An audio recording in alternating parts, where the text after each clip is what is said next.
ওমানে বৈদ্যুতিক তার চুরির অভিযোগে ৬ জন পাকিস্তানি নাগরিককে গ্রেফতার করেছে রয়্যাল ওমান পুলিশ।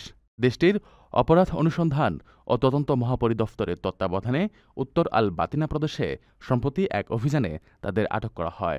আরোপি এক বিবৃতিতে জানায়, গ্রেফতারকৃতরা পরিকল্পিতভাবে বিভিন্ন এলাকায় নির্মাণাধীন ভবন ও বৈদ্যুতিক সংযোগ স্থাপনায় চুরি সংঘটিত করছিল।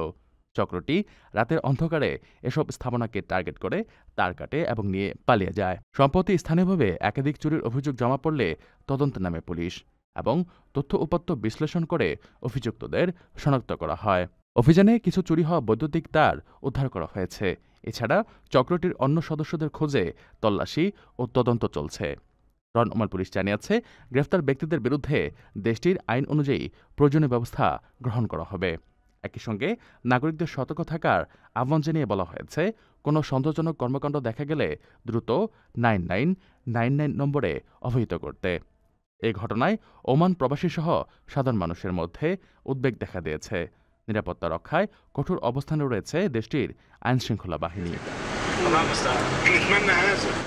রেমিটেন্স যোদ্ধাদের ঢাকায় বিশেষ ছাড়ে রেডি ফ্ল্যাট দিচ্ছে শতভাগ বিশ্বস্ত ও নির্ভরযোগ্য প্রতিষ্ঠান প্রবাসীর সিটি।